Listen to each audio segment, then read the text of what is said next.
you for inviting me to your August Congress, 25th year. Let's hope we don't have to wait another 25 years to get independence. And if we can help you do that, we'd be delighted. My speech originally was going to be, why are there so many nations without states? Still today, after many, many years, after decolonisation, you didn't think that everybody would have their own state, should they wish. But clearly we don't. There are many, many peoples around the world that are still stateless. The Sindh being one of them, the Baloch being another, the Tamils, the Sikhs, the Hill tribes, Kashmir, West Papua, Sabah Sarawak, Catalonia, the Kurds. It goes on and on and on. But they're all invisible voices, because beyond the people that are here today, very few people will be aware of the Sindh in the world. Very few people will be aware that the Sindh are a nation beyond this meeting.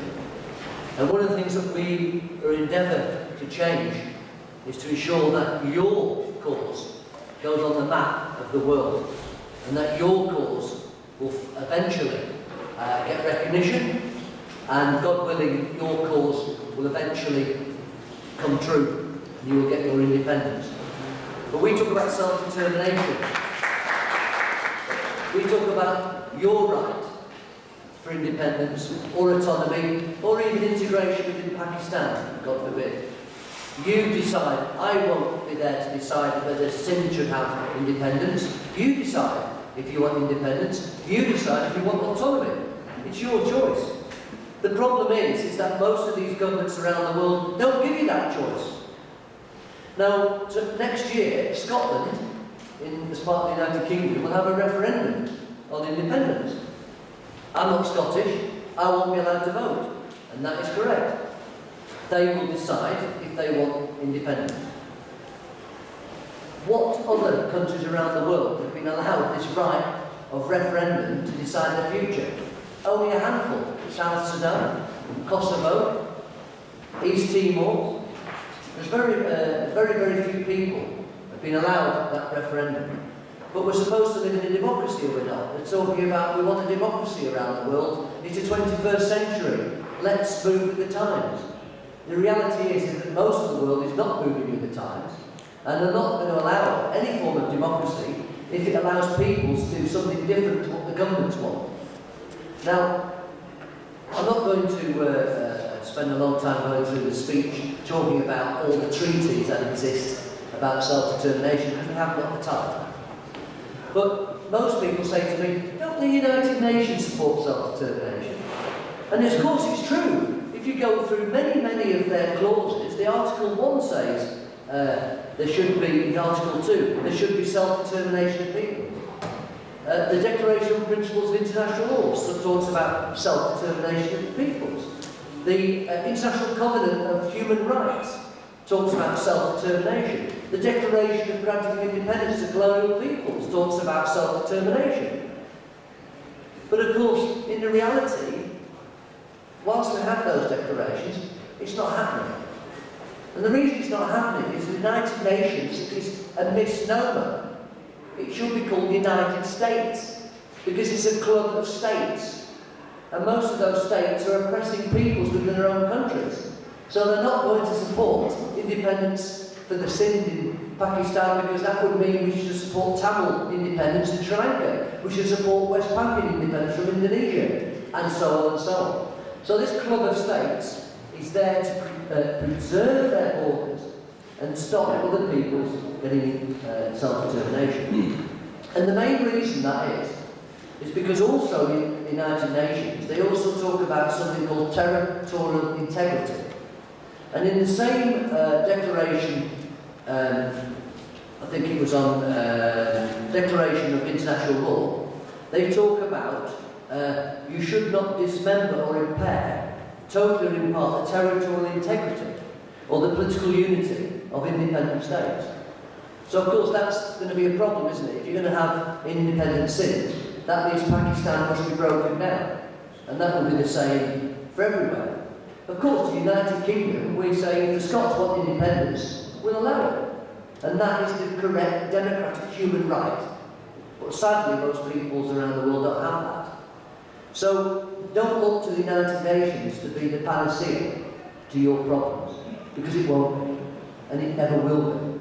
And it won't be with the European Union, it won't be with the Commonwealth, and any other organisation of that ilk, because they're all composed of states. And those states have an interest in not allowing you that freedom. So very briefly, because of that problem, we formed a group called Nations Without States. It was formed initially with a Tamil MP, with myself, an Englishman, and a Sikh, all activists, all important in their own community. And our aim is to get all the various diasporas around in the UK initially working together. I want Sindh working together with Baloch, with Tamil, with Sikhs, with West Papuans, with Catalonians, with all those peoples should be working together. If you work together, you'll be massively strong. So whilst you're only speaking to your own people here today, I want you to be speaking to all the peoples of the world, in particular the United Kingdom, where most people are living here. You need to be lobbying people like me, people who look like me anyway, because we're the majority, so therefore you need to convert me, not your own people. Your own people already know the problem. We've heard about educational problems, we've heard about human rights problems, disappearances, but nobody knows about that in the world. The states know, the United States know, the United Kingdom government knows, but they don't care. So you've got to go beyond those governments and talk to the peoples to get there. We need an Arab Spring, if you like, of peoples for self-determination, as once happened after the First World War, where self-determination was the principle of international relations. It is no longer, but we will change that. How are we going to do that? Well, we need everybody working together.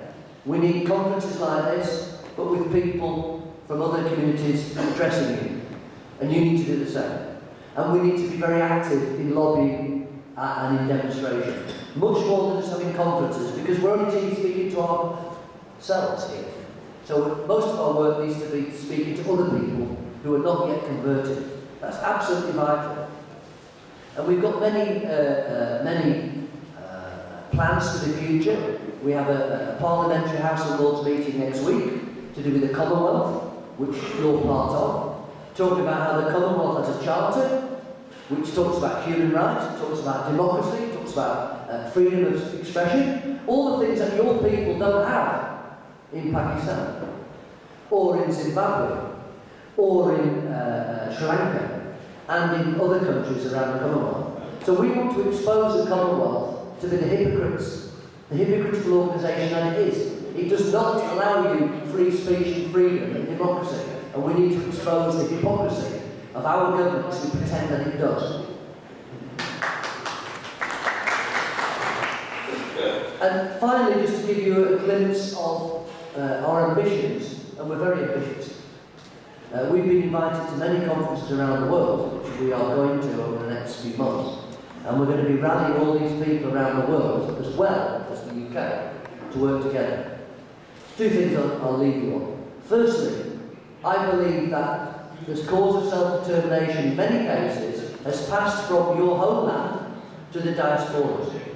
Because in your homeland, if you speak out, you are killed, you are imprisoned, you are disappeared, you are suppressed.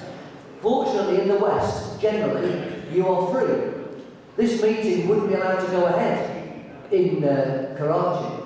It wouldn't be allowed to go to Colombo, Sri Lanka. It wouldn't be allowed to go ahead in Harare, in Zimbabwe. But it is allowed to go ahead here. So it's very important that we mobilise the diasporas in the UK, in Canada, in Holland, in France, everywhere. And we're going to do that. We're going to mobilise all the diasporas working together. One little ambitious tactic we can use. Next year you have European elections. We have a plan, if we can raise money, to have a list of all the self-determinist peoples in the UK, in London, because that's where most diasporas reside. And we're going to have 8 MEP candidates from those communities. A Tamil, a Sikh, a Baloch, a Sindh, a Sikh. All those people will be represented.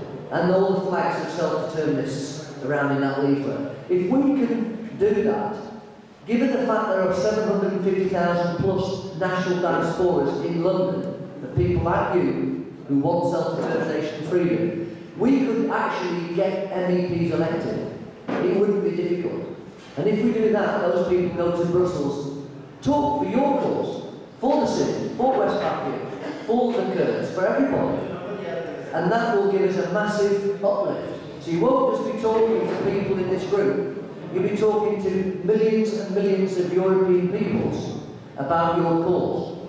So, my final point is, watch this space. We're going to go far. We want you with us, because we want freedom and independence for the Sindh people and all peoples. Thank you.